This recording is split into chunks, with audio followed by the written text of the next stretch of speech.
युवा तरंग तरंग तरंग तरंग युवा तरंग। यीशु बुलाता तुम्हें, यीशु बुलाता तुम्हें, बड़ी चाह से तुमको बाहों में लेने यीशु बुलाता तुम्हें, यीशु बुलाता तुम्हें, यीशु बुलाता तुम्हें, बड़ी चाह से तुमको बाहों में लेने यीशु बुलाता तुम्हें। दुख की गहराइयों में देगा शांति तुम्हें, दुख की गहराइयों में देगा शांति तुम्हें। सोच समझ कर उसे निहारो, आनंद अनोखा देगा तुम्हें। यीशु बुलाता तुम्हें, यीशु बुलाता तुम्हें, बड़ी चाह से तुमको बाहों में लेने यीशु बुलाता तुम्हें। सभी युवा भाई बहनों को जय यीशु। मैं आपको बधाई देता हूं कि आप इस कार्यक्रम से जुड़े हुए हैं और युवा तरंग में सम्मिलित होने वाले सभी भाई बहनों को मेरी ओर से बधाई हो, धन्यवाद। विशेष करके युवा भाई बहनों को मैं संबोधित करना चाहता हूं। मेरे प्रिय छोटे भाइयों और बहनों, बेटे बेटियों, आज जिस संसार में हम रहते हैं उस संसार की विकृतियों को देखकर, बुराइयों को देखकर मैं जानता हूं कि आपका हृदय कभी कभी टूटता है। कभी लगता है कि हमें इस संसार में रहना है क्या ये रहने लायक है क्या? सुसमाचार में हम पढ़ते हैं कि शब्द देह बना और हमारे बीच निवास किया। यीशु स्वर्ग का राजकुमार हमारे इस संसार में, इस धरती पर उतर आया। वो हमारे संसार को स्वर्ग बनाने के लिए उतर आया, हमारी परिस्थितियों को स्वर्ग बनाने के लिए उतर आया। मैं जानता हूं कि आप में से कई लोग जो प्रभु के साथ जुड़े हुए हैं, प्रभु पर विश्वास करते हैं, इस बात को समझते हैं कि जहां यीशु है वहां स्वर्ग है, जहां यीशु पहुंचते हैं वहां मुक्ति पहुंचती है। यीशु जक्केउस के घर पे प्रवेश किए और यीशु ने कहा आज इस घर में मुक्ति आई है, क्योंकि यीशु मुक्ति दाता है। यीशु स्वर्ग को इस धरती पर लेके आए हैं। जिन जिन लोगों के जीवन में यीशु ने प्रवेश किया उन सभी लोगों को स्वर्गीय अनुभूति हुई। उनके हृदय में जो निराशा थी, जो गुस्सा था, अन्य प्रकार की प्रवृत्तियां थी, मिट गईं और उनके अंदर स्वर्गीय आनंद आ गया, कृपा आ गई। और हम लोग निरंतर प्रार्थना करेंगे, संसार की परिस्थितियों को देखकर टूटना नहीं। ये संसार पापमय, ये सच्चाई है। इस पाप में संसार में भी यीशु आएंगे तो परिस्थितियां बदलेंगी। प्रार्थना कीजिए कि प्रभु मेरे जीवन में आना, मेरे जीवन को स्वर्ग बनाना। आप सबों को जय यीशु, प्रेज द लॉर्ड, हालेलुया। मेरे प्यारे युवा साथियों, आइए आज हम मनन चिंतन करें। प्रभु ने आपको चुना है, नियुक्त किया है केवल पवित्र जीवन जीने के लिए और उसके लिए जीवन जीने के लिए, उसके लिए कार्य करने के लिए, उसके लिए साक्षी बनने के लिए। तो आइए हम इन्हीं कुछ बातों पर मनन चिंतन करें। अब तक आज तक आप प्रार्थना में जुड़े हुए हैं और ध्यान में जुड़े हुए भक्ति में जुड़े हुए हैं। तो प्यारे मित्रों, आज आपकी बुलाहट को पहचानने का भी समय है कि किस प्रकार प्रभु ने आपको संसार में से अलग कर लिया है केवल अपने लिए, पवित्रता का जीवन जीने के लिए। यूहन्ना का सुसमाचार अध्याय 15 पद संख्या 19 में वचन कहता है, यदि तुम संसार के होते तो संसार तुम्हें अपना समझकर प्यार करता, परंतु तुम संसार के नहीं हो, क्योंकि मैंने तुम्हें संसार में से चुन लिया है, इसलिए संसार तुमसे बैर करता है। वचन कहता है मैंने तुम्हें संसार में से चुन लिया है।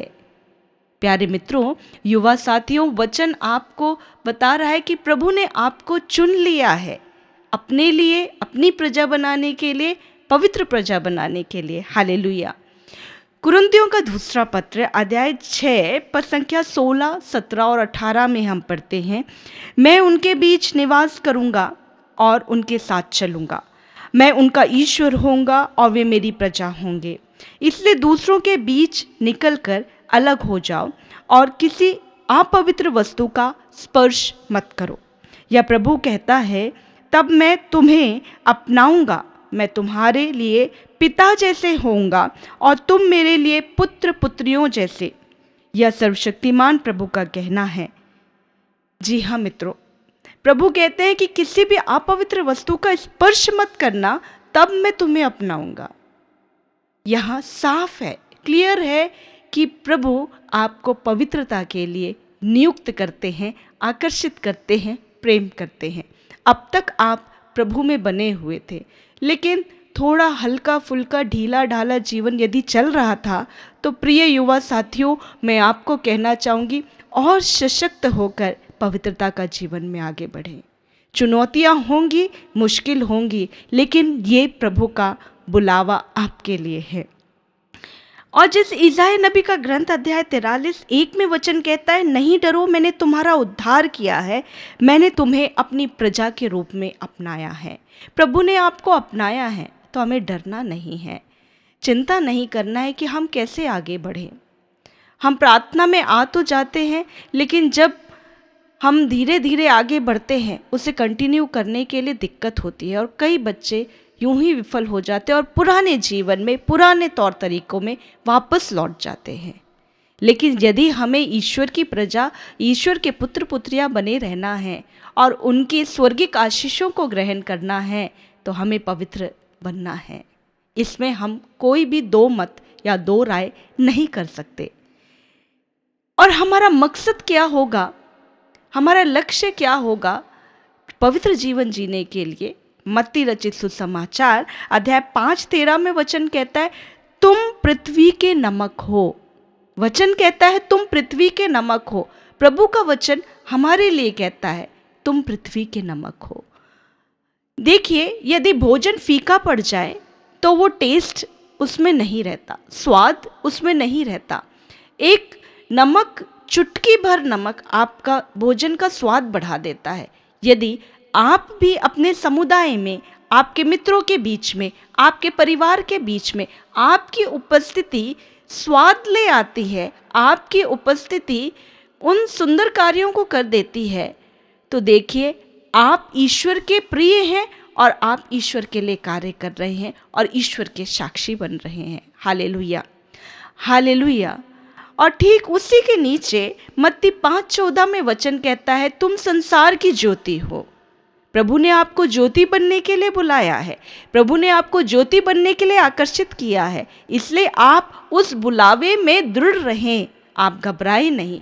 शुरू में आपको ये जीवन जीने के लिए कठिनाई होगी और आपके छोटी मोटी गलतियों को, आपके तौर तरीकों को छोड़ने के लिए बहुत तकलीफ होगी। युवा साथियों को अपने पुराने तौर तरीकों को छोड़ने के लिए दिक्कत होती है, लेकिन मुश्किल नहीं, क्योंकि वचन कहता है जो मनुष्यों के लिए असंभव है वो ईश्वर के लिए संभव है। जब आप ईश्वर के साथ अपनी पुरानी आदतों को छोड़ने का प्रयास करेंगे, प्रभु आपको मदद करेंगे, क्योंकि प्रभु आपका भला चरवाहा है। Hallelujah, hallelujah. और जिन्होंने भी प्रभु यीशु के नाम का बपतिस्मा ग्रहण किया है, जो भी ख्रिस्तीय विश्वासी है, मसीही हैं, प्रभु सबको पवित्रता का जीवन जीने के लिए बुलाते हैं। प्रभु ने अपने लिए उन्हें अलग किया है और आकर्षित किया है, चाहे वो वैवाहिक हो, चाहे वो अविवाहित हो, चाहे वो सिंगल जीवन जीते हो या अपने जीवन में प्रभु की खोज कर रहे हो, किसी भी परिस्थिति में हो, प्रभु आप लोगों को पवित्र जीवन जीने के लिए बुलावा दे रहे हैं।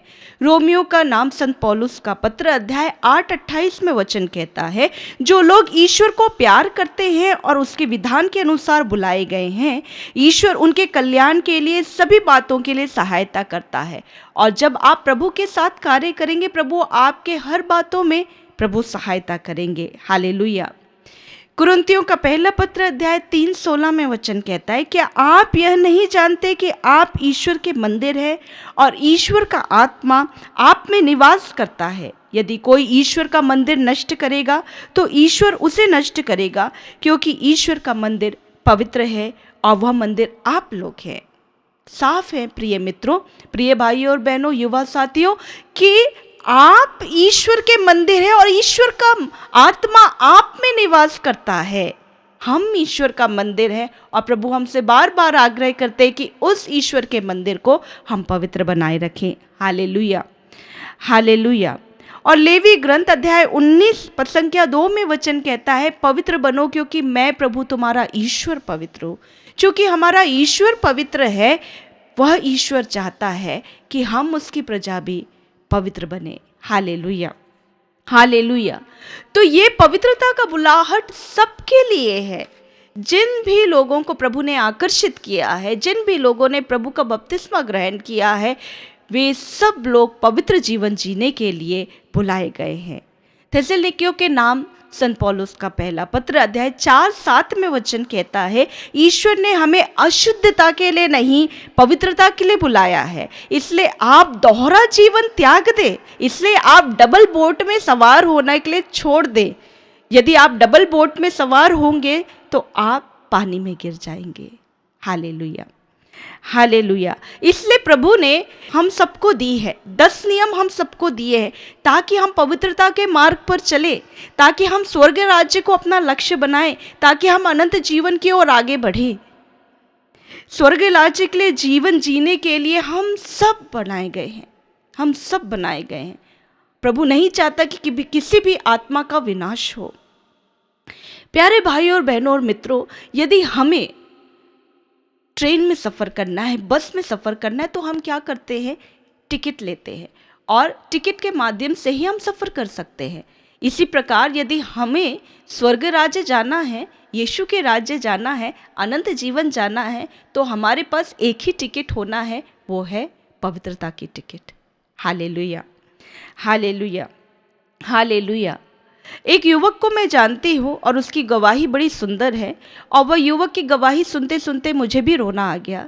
वो युवक बताते हैं कि बचपन में उसे माता पिता का प्रेम नहीं मिला। जब उसने होश संभाला, जवानी में कदम रखा, तब उसमें ऐसी गंदी आदतें, गलत आदतें आ गई थी कि वह वासना का शिकार हो गया था, गुलाम हो गया था, हस्त मैथुन करने लगा था, लड़कियों के गलत रिलेशनशिप में फंस गया था और बहुत डिप्रेशन में जी रहा था। उसको जीने का कोई मकसद नहीं था। तो इस प्रकार की अवस्था में वो एक साधना सेंटर में जाता है और वह युवक प्रार्थना में समय बिताता है। देखिए, हम जो घटना को बाइबल में पाते हैं, व्यभिचारिणी स्त्री जिसे पत्थर मार डालना चाहते थे, लोग पत्थर मार डालना चाहते थे पत्थर से, लेकिन प्रभु यीशु ने उस पर कृपा दृष्टि की और कहा, जो निष्पाप है वह पहला पत्थर मारे। देखिए, यह युवक भी अपना सब कुछ खो चुका था, अपना आत्मसम्मान खो चुका था, सेल्फ कॉन्फिडेंस खो चुका था और शायद उसे आगे जीने की चाहत नहीं थी। लेकिन किसी अच्छे दोस्त ने उसे साधना सेंटर लेके गया और किसी को नहीं मालूम था कि ये किस वासना के शिकार में था, लेकिन केवल प्रभु यीशु जानते थे। और अब वह जब वो मुक्त हो गया उन सारी गंदी आदतों से, अब वो प्रभु के नाम का प्रचार करता है कि प्रभु ने मुझे चंगा किया है। अब वो साक्षी देता है कि प्रभु यीशु ने मुझे चंगा किया है, मुझे पवित्र किया है, मुझे अपना बेटा बनाया है। और उस साधना, उस आराधना में, उस पवित्र वचनों की साधना में, वो वचनों की ताकत ने, उस आराधना की ताकत ने, प्रभु की उपस्थिति की ताकत ने वो बेटे का, नौजवान का जीवन को परिवर्तित कर दिया और पवित्र जीवन जीने के लिए उसे कृपा दी, उसे आशीष दी, साक्षी बनने के लिए उसे आशीष दी। अब वो बेटा हर जगह जाके वचन बांटता है और पवित्र वचनों के संदेश को अन्य लोगों को देता है, ताकि वे भी उसी के समान प्रभु की कृपा प्राप्त करें। Hallelujah, hallelujah. और हमारा उद्देश्य क्या होना है पवित्र जीवन जीने का? रोमियो का पत्र अध्याय 12 पद संख्या 2 में वचन कहता है, आप इस संसार के अनुकूल ना बने, बल्कि सब कुछ नई दृष्टि से देखें और अपना स्वभाव बदल लें। अपना स्वभाव बदल ले। जब हम प्रभु के लिए जीवन जीते, हमारा उद्देश्य होना है कि हम अपना स्वभाव बदल ले, हमारे पुराने तौर तरीके, हमारा पुराना जीवन स्वभाव को त्याग देना है जब हम प्रभु की उपस्थिति में जीवन जीते हैं। Hallelujah, hallelujah, hallelujah. आप सोचिए पुराना तौर तरीका, किस प्रकार का पुराना तौर तरीका हो सकता है? पुराने तौर तरीके में आपके कपड़े पहनने का स्वभाव, आप बहुत स्टाइलिश कपड़े पहनते, लोगों को, लड़कों को लड़कियों को आकर्षित करने के लिए, लड़के लड़कियों को आकर्षित करने के लिए स्टाइलिश कपड़े पहनते, लड़कियां लड़कों को आकर्षित करने के लिए तंग कपड़े पहनते हैं या छोटे कपड़े पहनते हैं जो अश्लील दिखते हैं। इस प्रकार के वस्त्र धारण को त्यागना है। गिरजा आते समय प्रार्थना की उपस्थिति में शालीन वस्त्रों को धारण करना है। आपके हेयर स्टाइल को ध्यान देना है और इस प्रकार आपके बातों में भी, व्यवहार में भी परिवर्तन होना है। जब आप प्रभु के हो जाते हैं, आपकी बातों में कठोरता नहीं, आपकी बातों में ईर्ष्या नहीं, आपकी बातों में कोमलता, मृदुलता आना चाहिए और लगना चाहिए कि आप मसीह के बच्चे हैं, आप यीशु के बेटे बेटियां हैं। और आपकी नज़रों में, आपकी दृष्टि में भी शालीनता आनी है, लोगों के लिए रिस्पेक्ट आना है, बड़े गुरुजनों के लिए आदर आना है, छोटों के लिए प्रेम आना है। जब आप यीशु में आ जाते हैं प्यारे मित्रों, जब आप यीशु के शिष्य और शिष्या बन जाते हैं, आपके जीवन में संपूर्ण व्यक्तित्व में परिवर्तन होना आवश्यक है, क्योंकि आप उसके लिए बनाए गए हैं, आप उसकी पवित्रता में जीवन की जीने के लिए बुलाए गए हैं।